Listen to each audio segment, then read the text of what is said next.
Hello everyone and welcome back to the 3T Path channel and welcome back to our Uddhava-gita course. So today we're starting a new chapter of the Uddhava-gita, a chapter dedicated to knowledge, the power of knowledge. So in Bhagavad-gita as well, chapter 4 is dedicated to jnana-yoga, the power of knowledge. Jnana, knowledge, yoga, connection, the power of using knowledge to connect you, to enlighten you, to take you back to Krishna. So Krishna emphasizes jnana-yoga greatly in the Bhagavad-gita, and now he's done it before and he's going to do it again, and he's going to be emphasizing in this chapter the power of knowledge, how knowledge can take you away from suffering, can take you away from illusion, from the mistakes, all the pain that these mistakes and this illusion bring to us.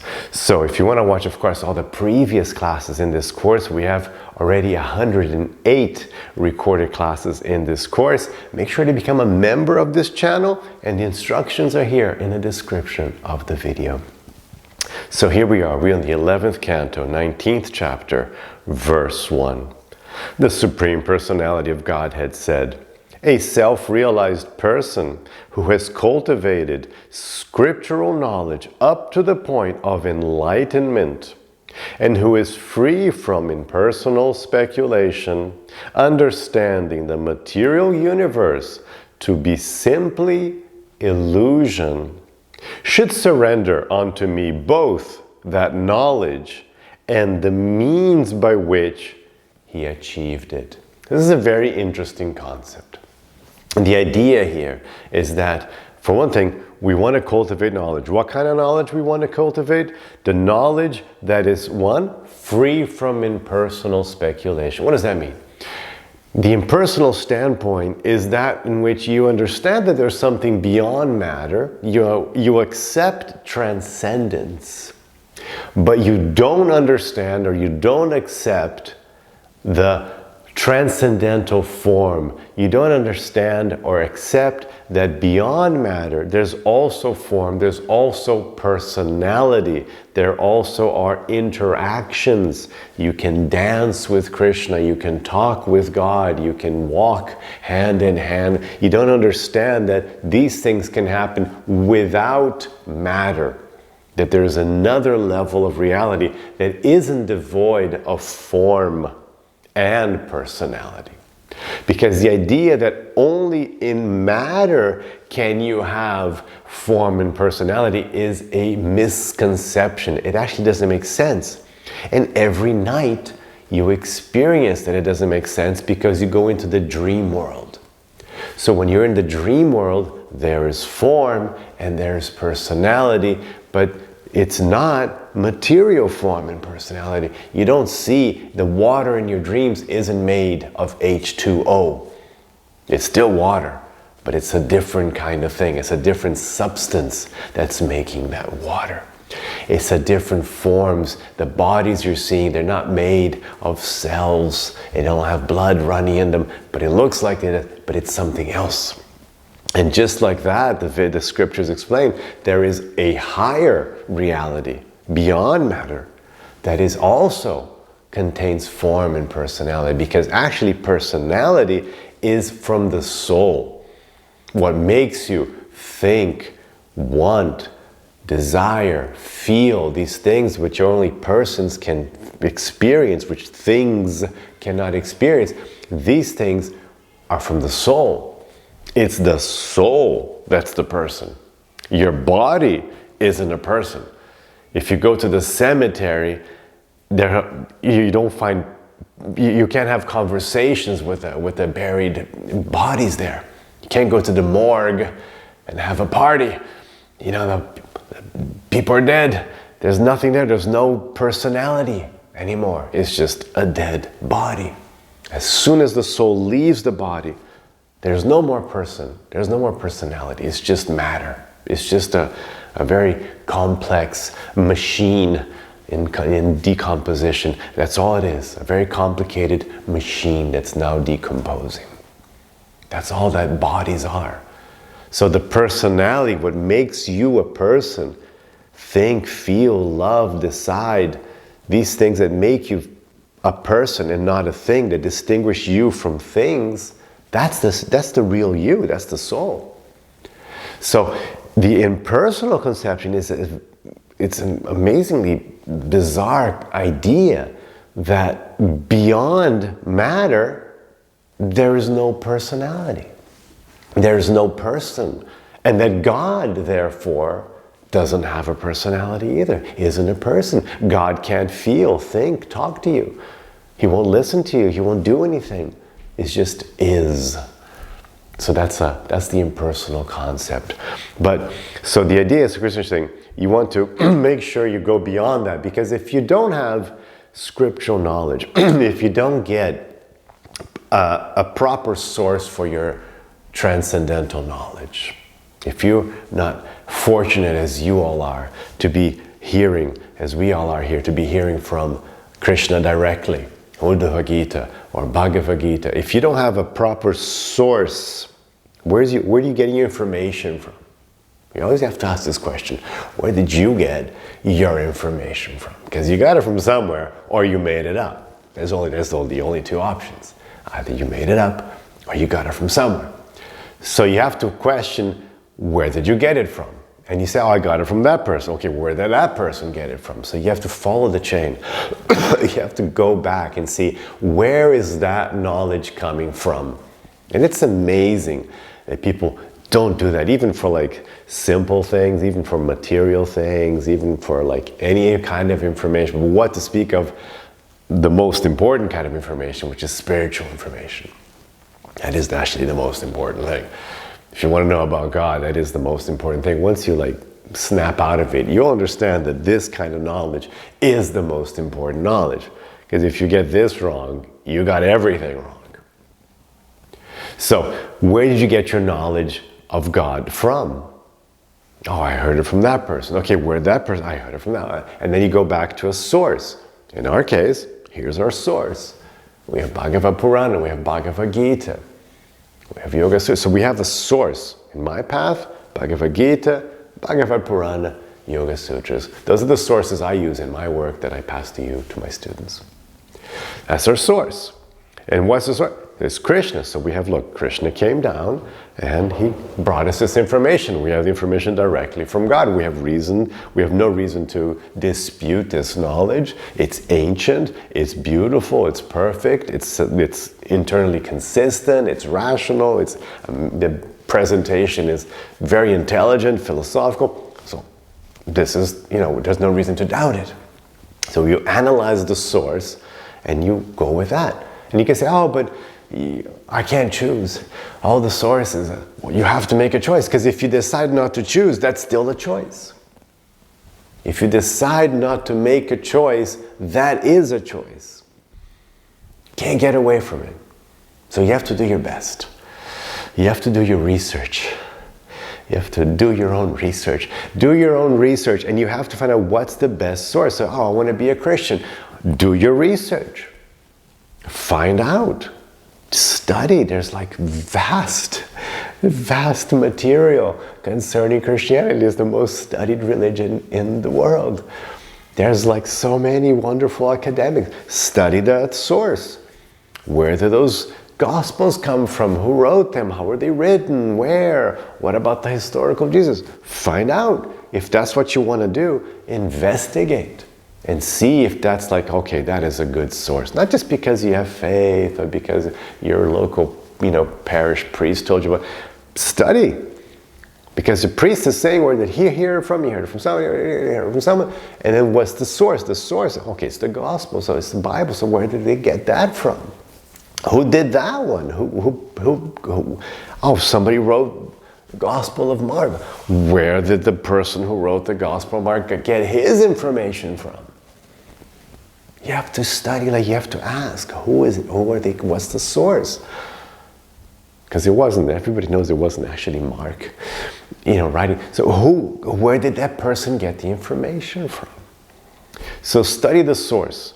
And when you study the source, then you can have a proper understanding. Now, if you don't study any sources, I'm just going to wing this, I'm just going to try to feel God, and then people end up in the impersonal concept because they don't have a source. So they just get like a general vague idea. That's why lots of even religions, big religions, have very vague notions of God because they don't have a source for that knowledge. Actually, we are very fortunate. This path, the Vedas, the path of yoga, the path of Krishna bhakti, we're very fortunate because we have vast amounts of information on God. Unlike other paths, we have vast amounts. We have thousands of pages of information directly from God. No other religion, even if you like accept all other sources as valid, these is perfectly valid, let's say they're all, just came down from heaven, they're all perfectly valid, but just on a completely objective analysis, if you want to find out about God, you're in the right place. Now you've come to the right place because this is where we have the most information, the most details on God, on the different forms of God, on the kingdom of God, on the path of achieving enlightenment. Fast. We're just studying here. We've done 108 classes just on half of the Uddhava-gita. And the Uddhava-gita is just one section of the Bhagavad Purana. Of the Bhagavad Purana, 14,000 verses, Bhagavad Gita, 700 verses, so much information. So, you're cultivating knowledge, you've gotten a good source, so you're free from impersonal speculation. You will be free from impersonal speculation if you get the right source. And then 2, you understand the material universe to be simply illusion. So this is a huge thing. And we have a hard time. We say it. People in the beginning, oh yeah, illusion. It's easy to kind of understand the concept of Maya. It's a whole other thing to really, vijnana we call it. We call jnana knowledge and vijnana. It's the knowledge you've really felt. It's called realized knowledge. So it takes a while. It's not so easy to really understand that this is an illusion. Illusion in what sense?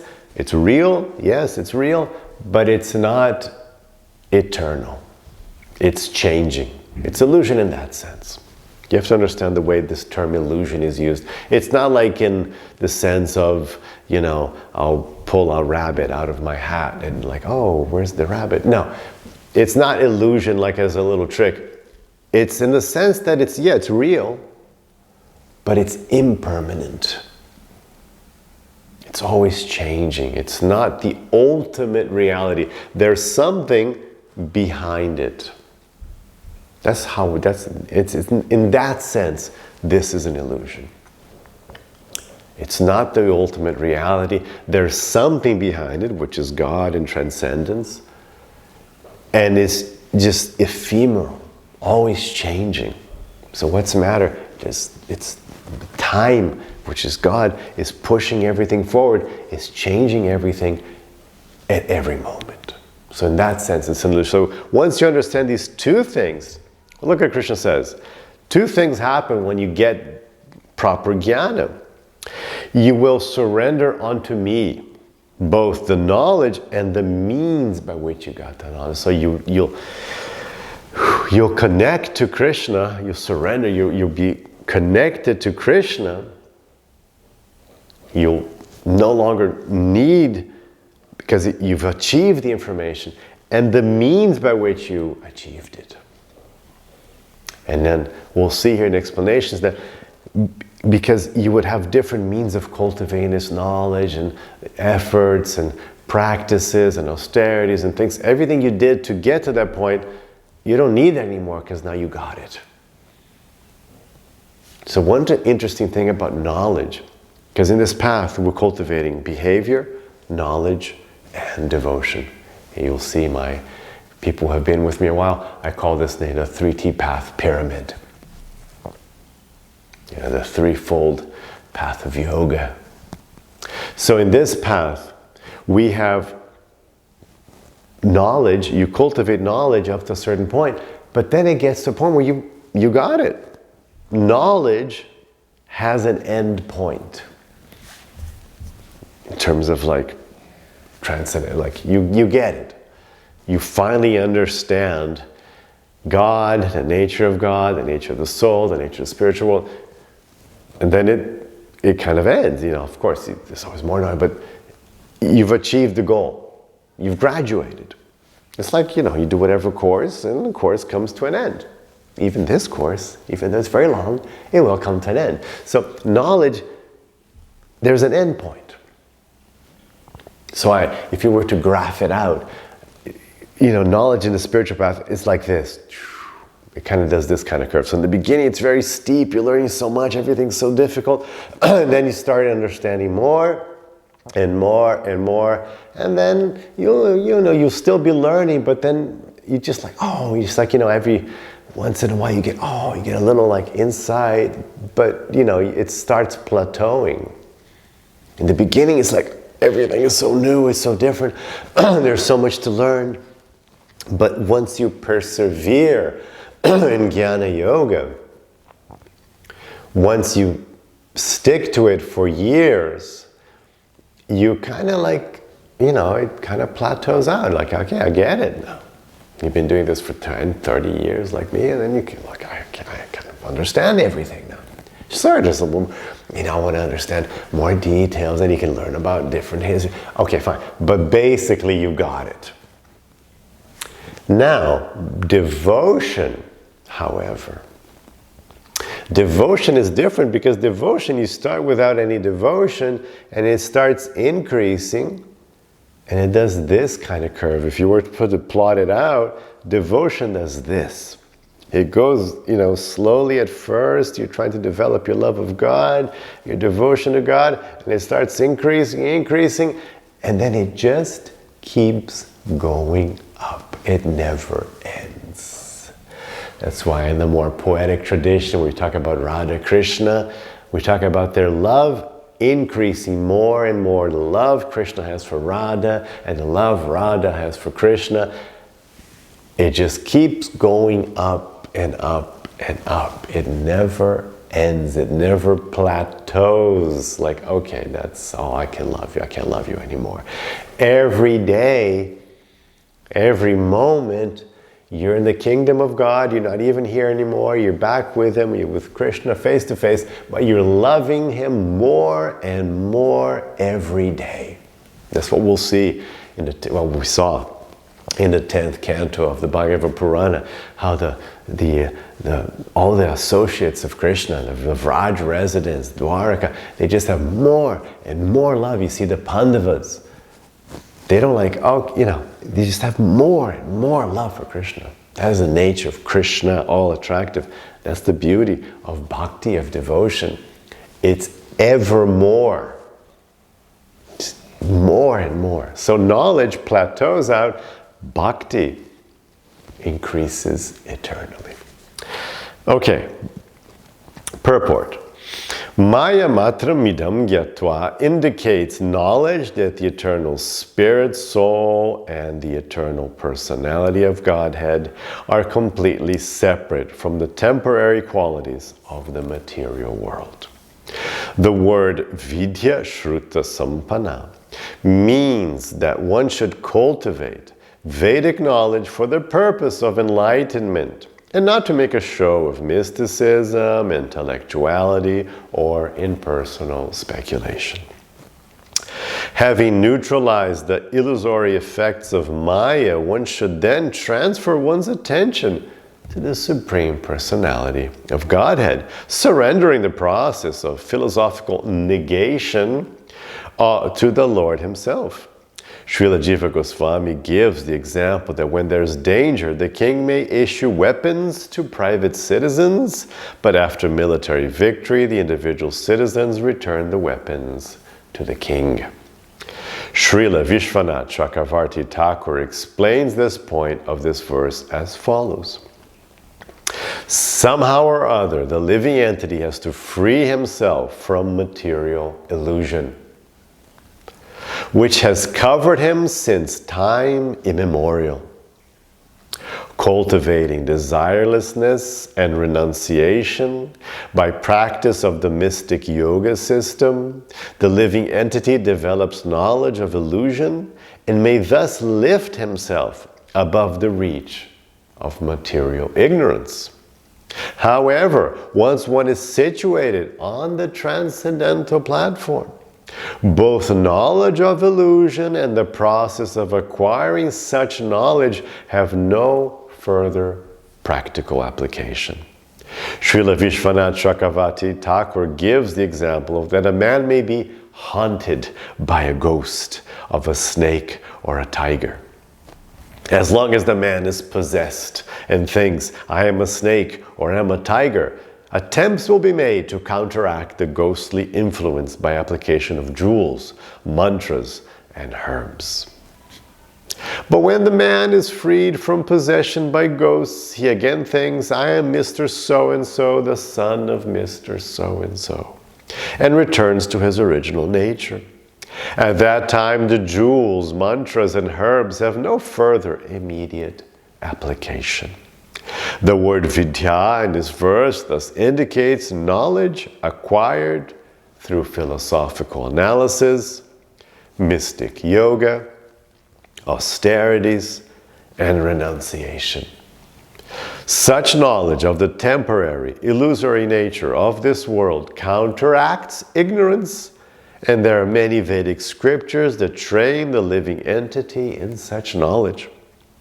Gradually, one gives up his false identification with the material body and mind, and with those material objects that interact with the body and mind. Having realized such counteractive knowledge, one must engage in the loving service of the personality of Godhead and become a pure devotee. When one is completely perfect in Krishna consciousness, there is naturally little interest in the innumerable details of illusion, and gradually one is transferred to the spiritual world. Very nice. So that's the concept. The idea is all those other practices you did that weren't focused on bhakti, that helped you understand the illusion of material nature, those are great, wonderful. But now that you've come to this platform, you no longer need those things. And what you need is to focus on bhakti. Again, it's the two platforms, the two curves. One's plateauing out, is not going to take you any further. But then you need bhakti, which is going to keep taking you higher and higher. Okay. That was one verse. We managed to take 22 minutes just to talk about one verse. But now let's go on to verse 2. For learned, self-realized philosophers, I am the only object of worship, the desired goal of life, the means for achieving that goal, and the settled conclusion of all knowledge. Indeed, because I am the cause of their happiness and their freedom from unhappiness, such learned souls have no effective purpose or dear object in life except me. This is great. This is a beautiful verse. So this is Krishna speaking. This is the advantage of hearing directly from Krishna, because he can say these things. Look at this. For the learned, self-realized philosophers, I am the only object of worship. So once you really have knowledge, you know you have knowledge when Krishna is your only object of worship. While you're still not sure, you don't even know Krishna, or you have these different ideas, or sometimes people come to their altars and have they have all these different, personalities in their altars. They have Ganesh and Jesus and this and a crystal, and okay. So when you still have all these things going on, so no, Krishna. So when your only object of worship is Krishna, then, and the desired goal of life, the means for achieving that goal, and the settled conclusion of all knowledge. So they understand that Krishna, that's what Krishna is. Krishna is the desired goal of life. If you don't know that Krishna is the desired goal of life, you lack knowledge. It's Ajnana, ignorance. The word ajnana, ignorance, stayed in English. Ajnana in Sanskrit, ignorance. If you just lack knowledge, you need more knowledge. You need to study. Study all the traditions, study, and then you understand that Krishna is the desired goal of life. Krishna is the means for achieving that goal. Krishna will help you. Krishna says in Bhagavad-gita, we talk about the two-way path of love. I use this term in my book, The 3T Path, the two-way path of love. You try to worship Krishna. You try to be devoted to Krishna. You try to love Krishna. And Krishna is going to do all this work for you. He's just asking your permission. He's saying, can I please help you? He respects your individuality, your free will. He's not going to come in and drag you out. No. He's asking for your permission, your consent. Krishna's saying, please, click this box if you consent in me saving you from suffering. Click. Yes. So he wants your consent. He says in Bhagavad Gita, if you come, I'll save you. I'll be the person saving you from this ocean of birth and death. But he won't do it if you don't ask. Because he's like saying, look, I want to help you, but you have free will. I respect your free will. You can stay here if you want. Reincarnate as many times as you want. I've created this amazing virtual reality for you. Do whatever you want. Of course, there's the law of karma, but we have to keep that, to keep things, balanced. But do whatever you want. But if you want me to help you, I'll help you. I am the means for achieving that goal. Krishna will help you. Krishna says in Bhagavad Gita, I'll give you jnana-yoga. That's what he says directly in chapter 10. He says, look, if you have bhakti, I'll give you, that's the term, jnana-yoga. I'll give you that knowledge by which you can come to me. Krishna says later in chapter 15 of Bhagavad Gita, I am in your heart, and all knowledge and remembrance and forgetfulness come from me. Krishna gives you the knowledge. So he's saying, I'll give you the knowledge if you ask for it. So if you have devotion, you're asking, I'll give you the knowledge by which you can come to me. So Krishna is the means. He is the object of worship. He is the desired goal of life. And he is the means for achieving that goal. And the settled conclusion of all knowledge. Very similar to what Krishna says in chapter 15. I'm the creator of Vedanta, and I'm the end purpose of Vedanta. I am what's to be known by Vedanta. Same thing. The Vedanta, Veda, knowledge, Anta, end. The end of all, conclusion of all knowledge. Same thing, Vedanta. That's what we're doing here. We're doing Vedanta. We're doing Bhakti Vedanta here. Not the Shankara impersonal Vedanta, which is not Vedanta. It's not the end of knowledge yet. It's the beginning of knowledge. The end of knowledge is Bhakti Vedanta. You have to have Bhakti. If you don't have Bhakti, your knowledge hasn't ended yet. You still need to study more. You need to get better sources of knowledge. Indeed, because I am the cause of their happiness and their freedom from unhappiness. Look at this. Krishna is the cause of our happiness, and he'll bring us freedom from unhappiness. That's what you get when you come to Krishna. Krishna causes your happiness. And he frees you from unhappiness. So because I am the cause of their happiness and their freedom from unhappiness, such learned souls have no effective purpose or dear object in life except me. Beautiful, beautiful verse.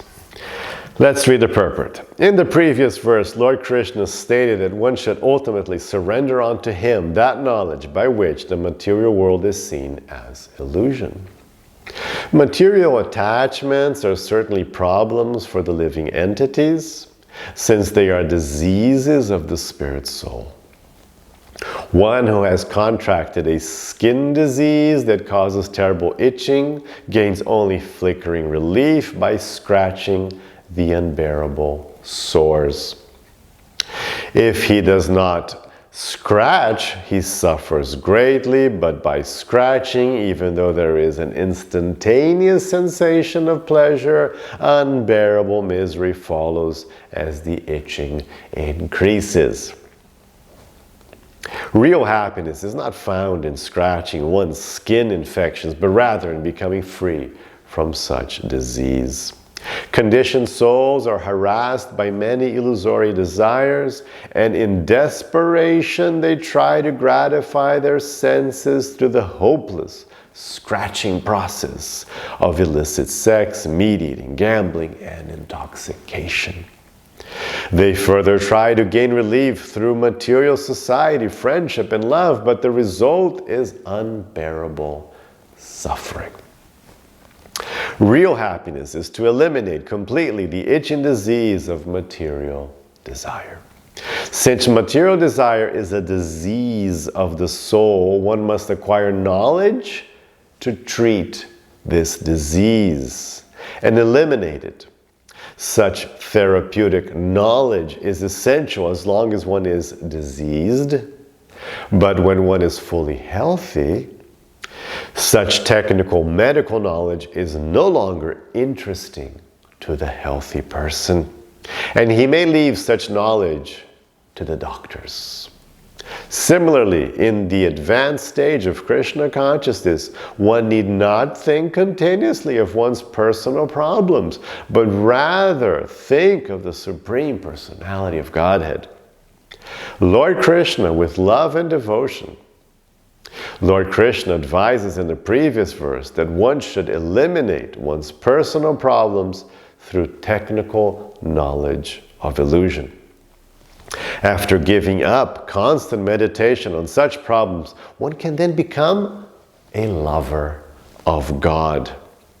Lord Krishna certainly guides each and every sincere devotee internally, within the heart, and externally through the bona fide spiritual master. In this way, Lord Krishna gradually trains his sincere devotees to give up their irrational attachment to dead matter. Once freedom has been achieved, the devotee begins to seriously cultivate his relationship with Lord Krishna in the spiritual sky. One may falsely think that just as at a certain stage of advancement one ceases to concentrate on technical, analytic knowledge of illusion, so at another stage one may give up loving service to Lord Krishna. To nullify such speculation, Lord Sri Krishna here states in various ways that he is the supreme eternal goal of all truly learned human beings. Indeed, the most prominent scholars within the universe are the sages, such as the four Kumaras, who accept Lord Krishna as their only worshipable object. Because they have discovered that they are eternal fragmental portions of the Supreme Personality of Godhead, Sri Krishna, they are not interested in fruitive activities and mental speculation. Lord Krishna awards celestial bliss and freedom from anxiety to his sincere followers, who have no purpose or beloved object in their life other than the Lord. Very nice. So let's end here. Have a rest of your day with lots of peace and lots of love.